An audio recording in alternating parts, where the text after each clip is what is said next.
Bismillahirrahmanirrahim. Alhamdulillah wassalatu wassalam ala Rasulillah wa ala alihi wa sahbihi wa man walah.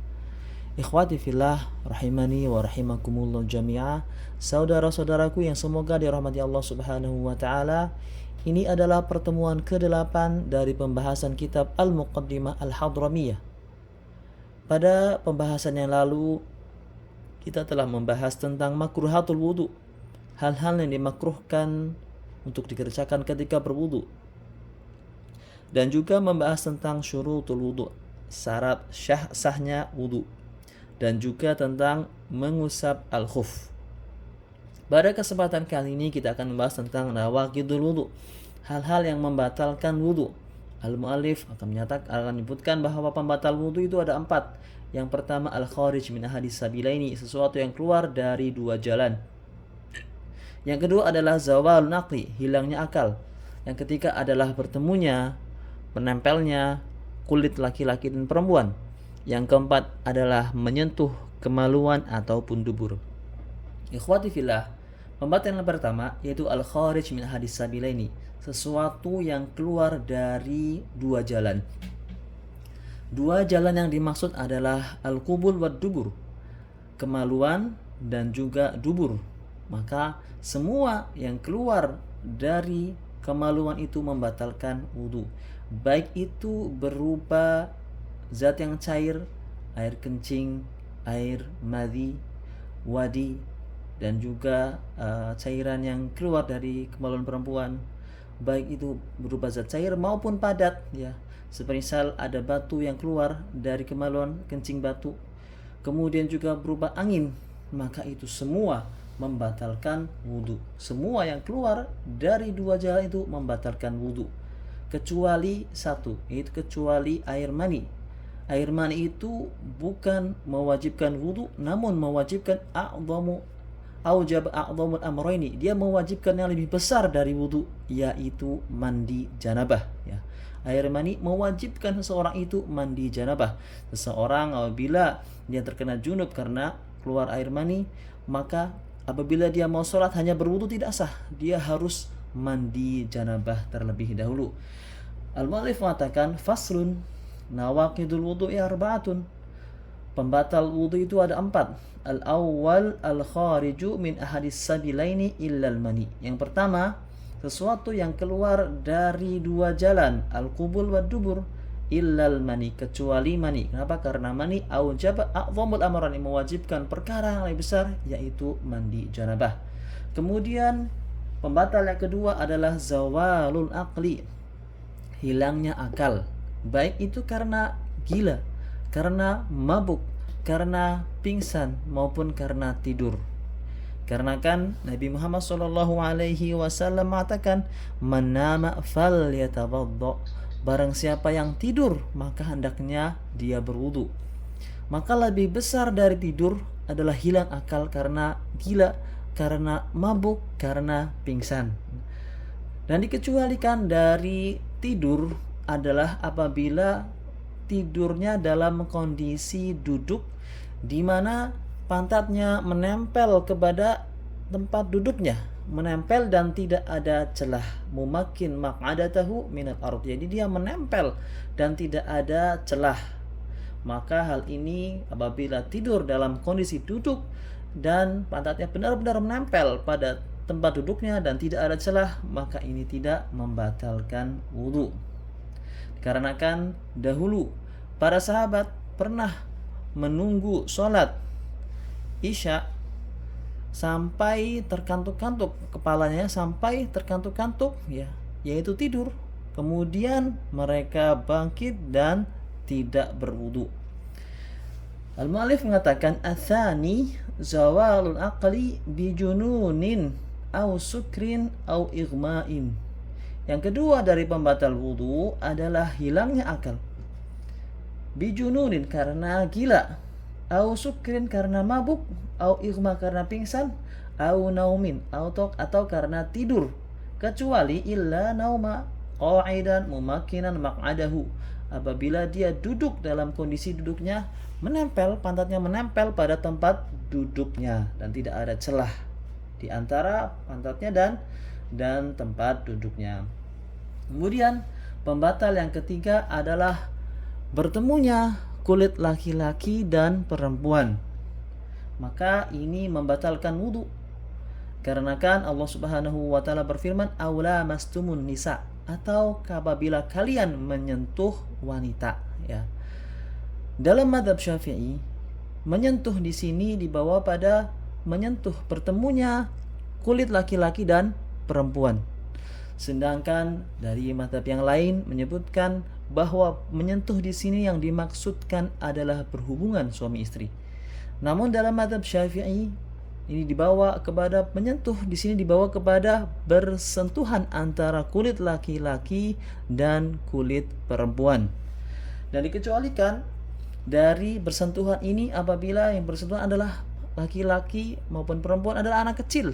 Ya, orang dewasa menyentuh anak kecil atau anak kecil menyentuh anak kecil, maka ini tidak membatalkan wudu. Atau menyentuh rambut atau menyentuh gigi atau kuku, ya, tidak membatalkan wudu. Dan juga mahram menyentuh dengan mahram, kakak adik menyentuh ibu menyentuh anaknya, maka ini tidak membatalkan wudu. Al-Mu'allif mengatakan, "Ats-tsalitsu iltiqa'u basyaratai ar-rajuli wal mar'ati." Yang ketiga adalah bersenggolannya, bertemunya, bersentuhannya kulit laki-laki dan perempuan. Jadi apabila menggunakan penghalang seperti terkena memegang baju, ya, ada kain yang menjadi penghalang, maka tidak membatalkan. Namun apabila kulit bertemu kulit, maka itu baru membatalkan wudu. Wa yanqidu al-lamis wal malmus, dan yang batal adalah keduanya, yang memegang dan yang dipegang. Apabila sama-sama kulitnya bertemu, maka keduanya batal, ya. Wala yanqudu saghirun aw saghirah, dan tidaklah batal karena anak kecil, laki-laki maupun perempuan, la yushtaha, yang masih kecil, yang belum masuk diinginkan. Wa sya'run wa sinnun wa dhufrun, ya. Rambut, gigi dan kuku tidak membatalkan. Menyentuh rambut, gigi, kuku tidak membatalkan. Wa mahramun binasabid aw radha aw musahharah, ya. Dan mahram itu tidak membatalkan, baik itu karena nasab ataupun karena susuan ataupun karena sebab musahharah, karena pernikahan dari mertuanya, maka tidak membatalkan. Kemudian yang berikutnya yang merupakan pembatal wudu adalah apabila menyentuh kemaluan maupun dubur, keduanya membatalkan wudu. Dengan catatan dengan telapak tangan. Nabi Muhammad mengatakan, "Man massa dzakarahu falyatawaddo." Barang siapa menyentuh kemaluannya, maka hendaknya dia berwudu. Dikecualikan dari sini adalah menyentuh dengan telapak tangan.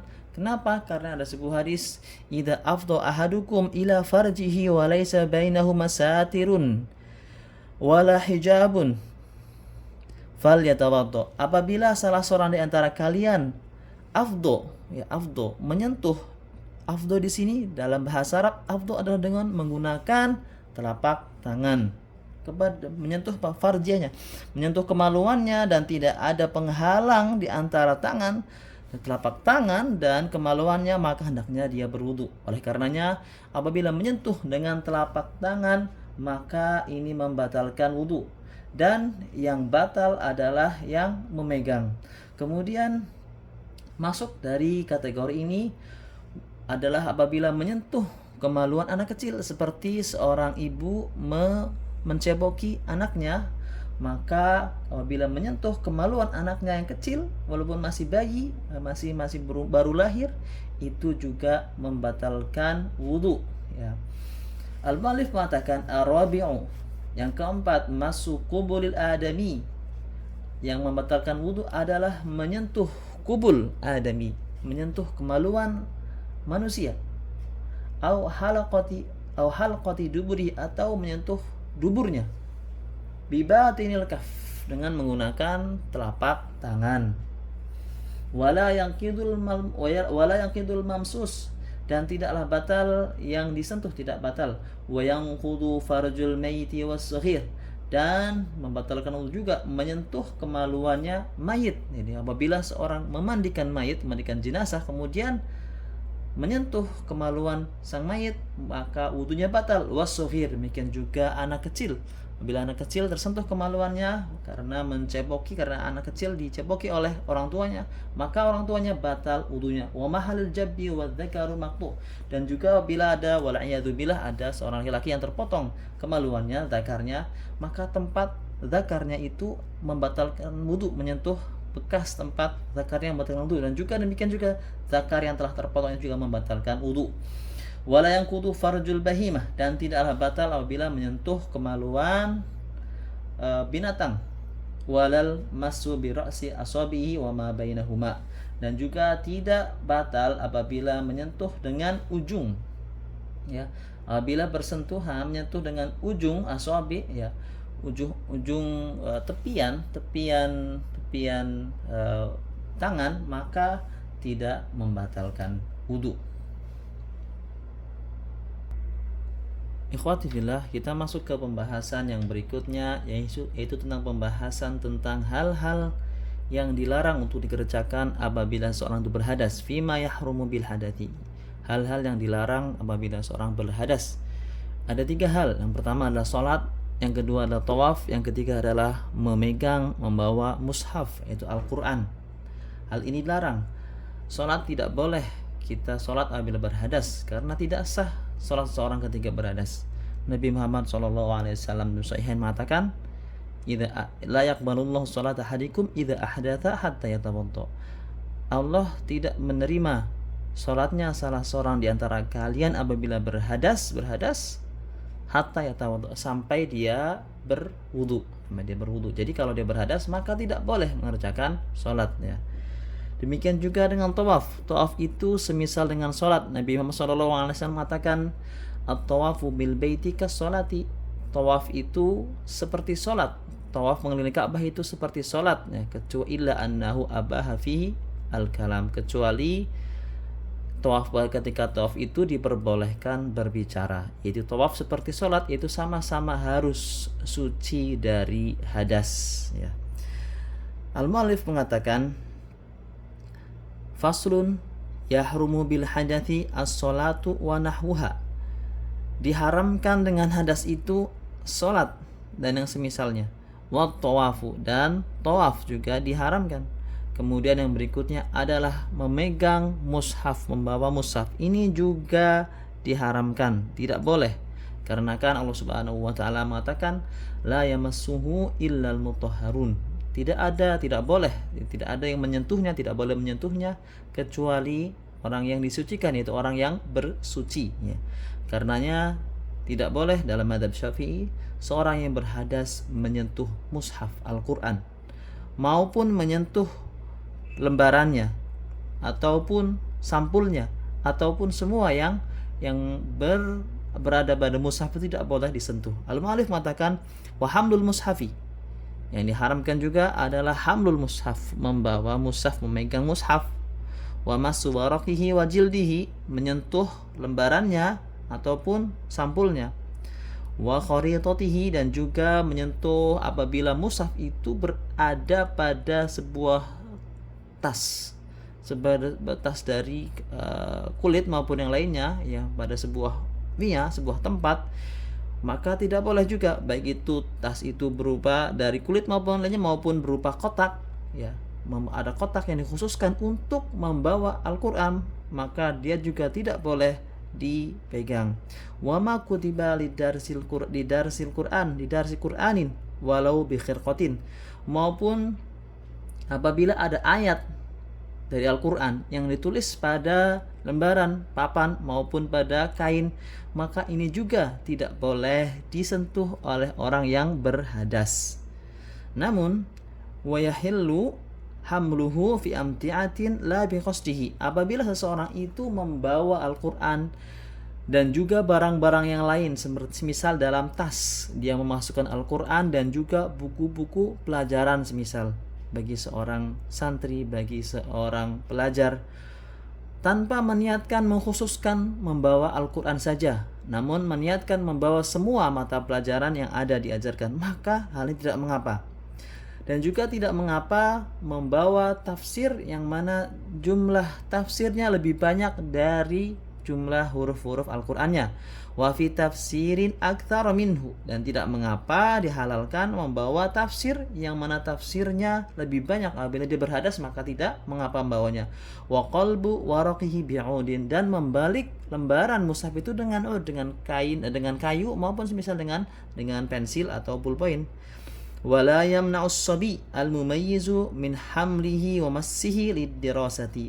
Anak kecil yang mumayyiz, yang sudah bisa membedakan mana yang buruk dan mana yang tidak baik, yang baik dan yang buruk, maka dia tidak mengapa diperbolehkan untuk memegang mushaf. Wala yumna'us sabi, dan anak kecil yang mumayyiz tidak dilarang dari membawa Al-Qur'an dan juga dari menyentuhnya apabila liddirasati, apabila untuk kepentingan belajar, seperti anak-anak di TPA, TPQ, di tahfidz. Anak-anak kecil yang mumayyiz, ya, yang sudah mumayyiz namun belum baligh, misal anak di usia TK, anak di usia SD kelas 1, kelas 2, yang masih kecil belum mumayyiz, belum baligh tapi sudah mumayyiz, maka dia tidak mengapa diperbolehkan untuk membawa Al-Qur'an. Kemudian ikhwati fillah, pembahasan yang berikutnya adalah apabila seseorang itu ragu apakah dia batal atau dia dalam kondisi suci, ya. Maka apabila seseorang yakin dalam kondisi suci, kemudian dia ragu apakah dia berhadas, maka dia mengambil keyakinannya yang yakin adalah dia dalam kondisi suci. Al-yaqinu la yazulu bisyak, sesuatu yang yakin, yang pasti, tidak bisa hilang dengan keraguan. Dan apabila dia yakin dia sudah dalam kondisi batal, kemudian dia ragu apakah dia tadi sudah bersuci atau belum, maka dia harus mengambil yang dia yakini, yang dia pasti, yaitu dia dalam kondisi berhadas. Al-mu'allif mengatakan, wa man tayaqqana taharata wa syakka fil hadathi, barang siapa yang yakin dia dalam kondisi suci, wa syakka fil hadath, dan dia ragu apakah dia berhadas atau tidak. Au tayaqqana al-hadatha wa syakka fit taharati, atau dia yakin dia sedang berhadas, dia sudah berhadas, kemudian dia ragu apakah dia bersuci atau belum, ya. Apa yang dilakukan? Bana ala yaqinihi, dia mengambil yang pasti, ya. Jadi kalau tadi dia dalam kondisi sudah yakin, sudah pasti dia bersuci, kemudian dia ragu, maka diambil yang yakin, yang dia pasti, yaitu sudah bersuci, dalam kondisi suci. Apabila dia dalam kondisi yakin dia sudah berhadas, sudah pasti dari dia keluar angin, kemudian dia ragu apakah dia sudah bersuci atau belum, maka dia mengambil yang pasti, yang yakini, yaitu dia dalam kondisi berhadas, ya. Ikhwati fillah, ini yang bisa disampaikan pada kesempatan kali ini, semoga bermanfaat. Wallahu taala alam bisawab. Wassallallahu ala nabiyina Muhammad wa ala alihi wa sahbihi ajma'in.